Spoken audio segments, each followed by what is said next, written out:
Assalamu alaikum.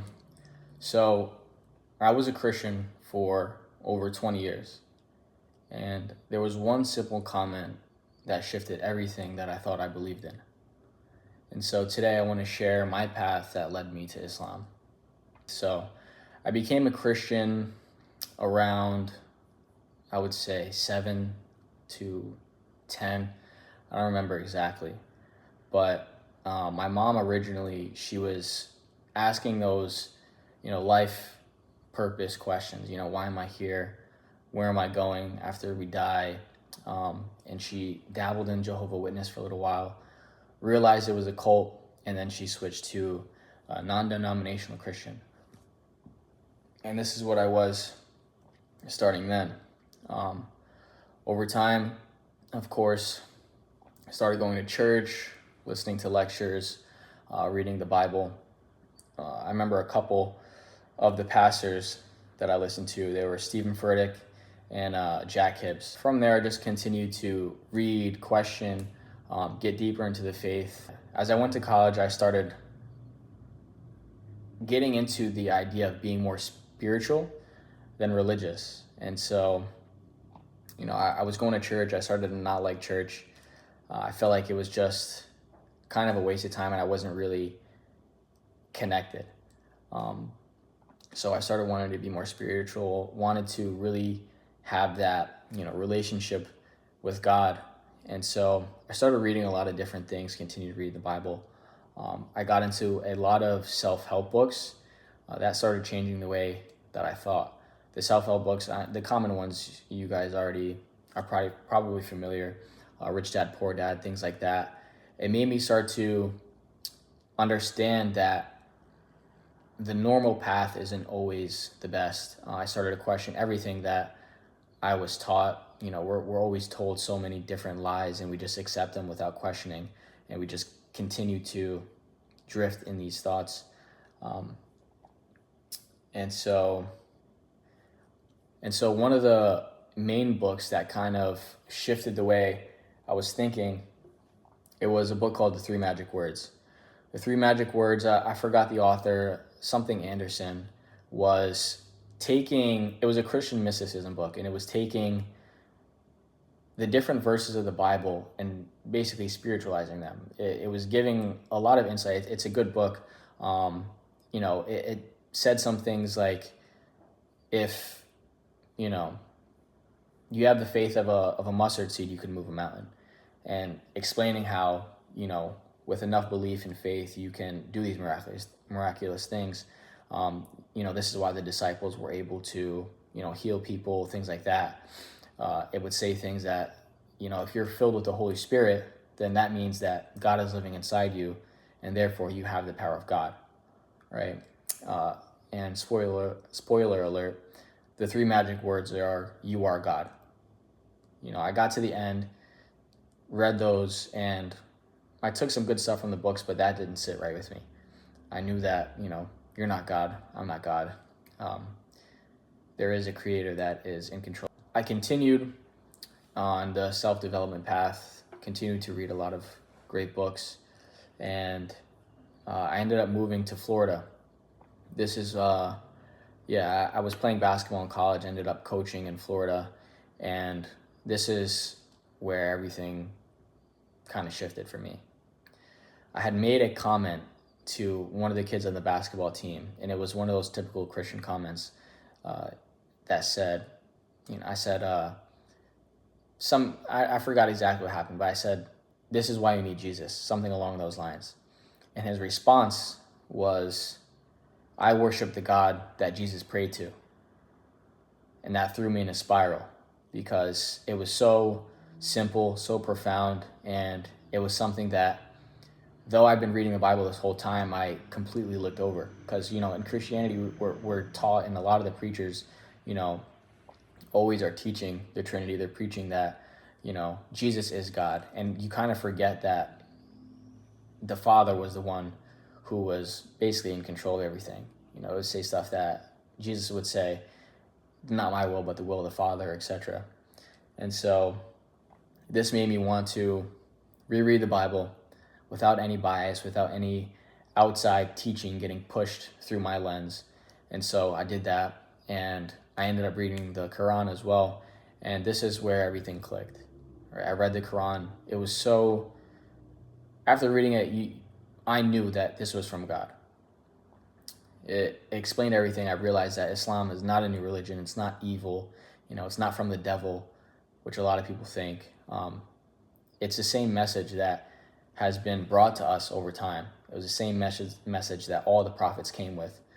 And so I just continued to do more research on it because I was very interested. And so I watched a bunch of lectures, a ton of debates. And as I was continuing to read the Quran and research more, I had come across a father at the school I was coaching at. He was a Muslim. I just had walked through the gym. He would always just say, "What's up?" And we ended up talking. He ended up bringing up and asking me like what I believed in. I told him I was a Christian, and actually started looking into Islam. His daughter was a tennis player. She, I knew he was Muslim and she was Muslim. Obviously, she had a job on, and so he asked me what I believe. Told him that, and he just started asking me some questions that were like, duh, he told me Jesus spoke Aramaic. What Bible do we have that's Aramaic? The only Bibles we have in the New Testament are Greek, and so I'm like, obviously. And so, yeah, he also gave me just a ton of different resources and videos to look at, which were very helpful. From there, I just realized that your beliefs are and should be very simple. And after looking into Islam, the word Islam means submission to God. This is what I was looking for, right? I was tired of, all of the, now we call them innovations, but all the different loopholes that we make when dealing with certain religions. I just wanted God, right? Islam means a submission to God alone.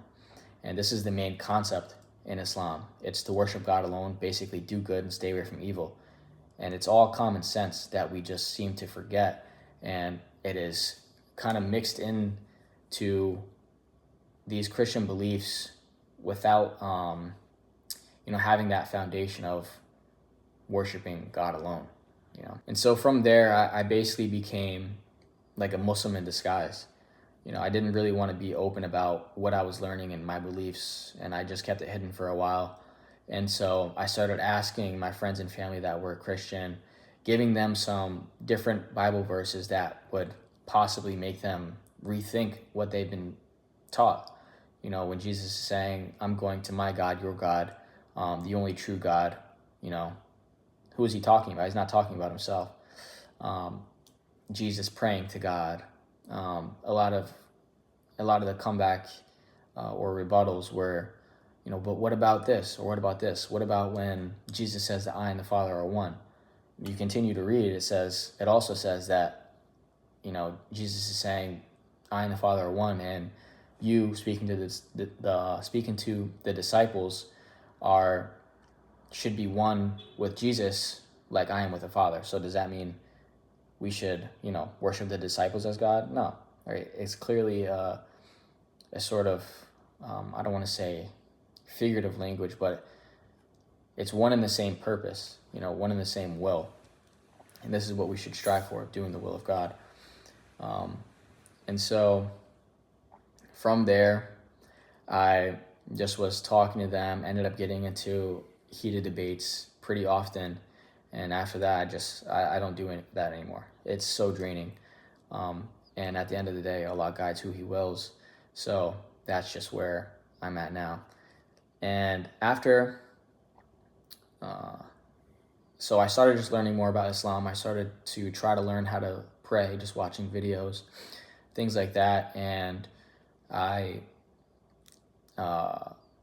spent Ramadan alone. I fasted, didn't go to the masjid at all. And the brother who ended up saying that comment to me that made me go in a spiral, he ended up going to the masjid for Eid and invited me. So that was the first time I ever set foot in a masjid. And it was great. They gave a lecture.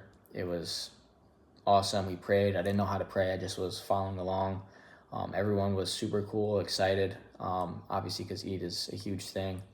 And so from there, I decided that, I'm going to go to the masjid by myself, right? I didn't want to, this whole time, through Ramadan, I wanted to go, but I just was too scared. I just didn't want to, because it's just, even now, I still somewhat feel like, I don't want to say an outsider. I don't feel like an outsider, but it's just all so new and everyone's just so accustomed to everything. And so because of that, I just didn't go to the masjid. And after Ramadan and Eid, I decided I needed to go by myself, take that next step. So I did. I ended up going for Isha one night, just walked in, sat down, and one of the brothers had come up to me, and he assumed I was Muslim already just because I had a beard. I was growing a beard during that time, so he assumed I was already Muslim. Just told him real quick, my situation. I was a Christian and just kind of learning about Islam and all this stuff. He was super cool. He just was like, take things step by step, and if you're genuine, if you're honest in your search for truth, then Allah will guide you. So he ended up introducing me to another brother who then just was like saying the same stuff and just told me like, look, if you want to take your shahada, you could take it on Friday. This is Jummah. This is basically in a way synonymous to what Christians have on Sunday, which is church. And yeah, so I mean, at the time I was ready, you know what I mean? Through Ramadan and through researching before, I basically took my shahada on my own, but I just wanted to, really take that next step because it was what I feel is true. And so from there, the Friday, I went, took my shahada in front of everyone. Maybe I'll post a video in here of me taking my shahada. I'll see if I could do it. Never edited a video before, really, so see if I could do it. But it was good. Took my shahada. Everyone after is greeting you, praying for you. You know what I mean? And everyone's just introducing themselves. Just great people. And now that obviously is leading up to where I'm at now. This was I took my shahada on, I believe, April 4th. So been trying to get better ever since. And so now I'm just continuing that journey, trying to be a better Muslim, trying to continue to self-develop and grow. And because I've gone through this journey and understand what it's like to question my beliefs as a Christian and learn and research and take that next step. I know there's a lot of other new Muslims that have gone through similar scenarios, or there's people who are looking into Islam and just kind of afraid to take that next step. This is why I decided to make this channel and be able to help, and to be able to really be a source of, not really guidance, because I'm nowhere near to the point to be able to really teach, but for others who are on that same journey to be able to take it together. And so just want to be able to help on that journey of self-development and growing in your faith. And so eventually I'll come out with some videos on some of my struggles of becoming a Muslim, some of the wins. And if you're a new Muslim, freshly converted, similar to me, drop a comment of some of the struggles or wins you've had, or some of the things that you've gone through, and I'll maybe make a video on those and see if we have similar stories and situations. So yeah, Assalamu alaikum.